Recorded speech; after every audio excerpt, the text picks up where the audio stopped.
Bharatiya Janata party के समर्थक जिसे पप्पू कहते थे, लेकिन आज देश का सबसे बड़ा तख्ता उसे जननायक के रूप में देखती है। यही नहीं, कुछ लोगों का मानना है कि वे नेक्स्ट पीएम भी हो सकते हैं।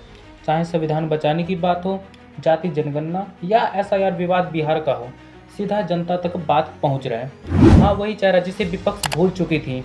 हाँ, मैं बात कर रहा हूँ राहुल गांधी का, जिसे विपक्ष और जनता बड़े गौर से देख रही है। कुछ सालों से लग रहा था मानो विपक्ष देश में है ही नहीं, लेकिन जब राहुल गांधी ने चुनाव आयोग पर वोट चोरी का आरोप लगाया तो विपक्ष एकदम से उभर कर आई।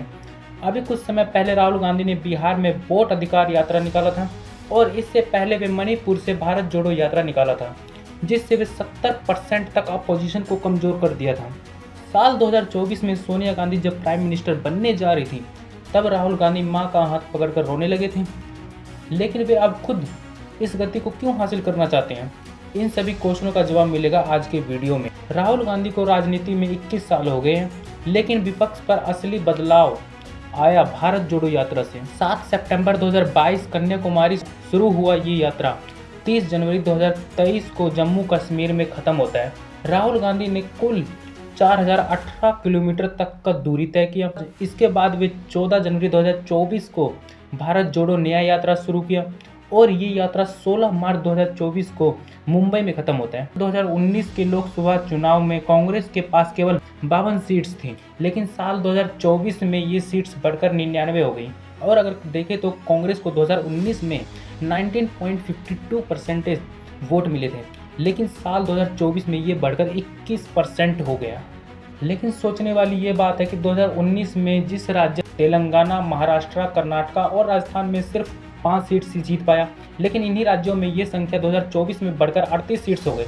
ये नंबर साफ दिखाते हैं कि जिसे पप्पू का टैग दिया गया था, दरअसल में वह जनता के दिलों में नेक्स्ट पीएम भर दिया गया है। लेकिन ये सभी यात्रा और राहुल गांधी की पॉपुलैरिटी 2024 में राहुल गांधी को प्राइम मिनिस्टर बनाने के काम नहीं है। 20 सितंबर 2024 को संसद में वुमेन रिजर्वेशन बिल पर मुद्दे उठ रहे थे, लेकिन इसी मुद्दे में राहुल गांधी खड़े हो जाते हैं और सवाल उठाते हैं कि भारत में कैबिनेट में कुल 90 सेक्रेटरी हैं, लेकिन मैंने खुद पूछा है कि मैं कितने ओबीसी समुदाय के हैं, लेकिन मैं उत्तर जान के हैरान हो गया।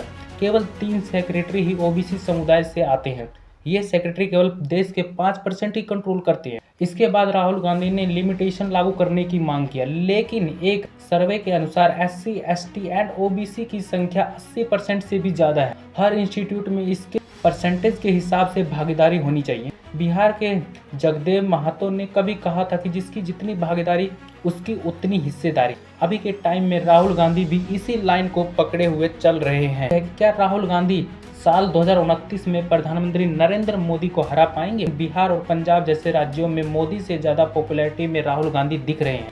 इस वजह से कई राज्यों में विपक्ष का तगड़ा पलटवार हो सकता है, लेकिन फिर भी ये आंकड़े कम हैं। अगर राहुल गांधी को सच में 2024 में प्राइम मिनिस्टर बनना है तो साउथ में अगर कांग्रेस पार्टी की बात करें तो बहुत अच्छा ना होकर एवरेज पर है, जैसे केरला, तमिलनाडु, कर्नाटक, आंध्र प्रदेश, तेलंगाना और पुदुचेरी को मिलाकर टोटल 131 सीट्स हैं, जहां पर सिर्फ कांग्रेस 40 सीट्स ही जीता है। जबकि बिहार, उत्तर प्रदेश, मध्य प्रदेश और राजस्थान की बात करें तो 174 सीट्स हैं, जिसमें बीजेपी का 88 सीट्स पर कब्जा, जबकि कांग्रेस के पास सिर्फ 17 सीट्स आते हैं।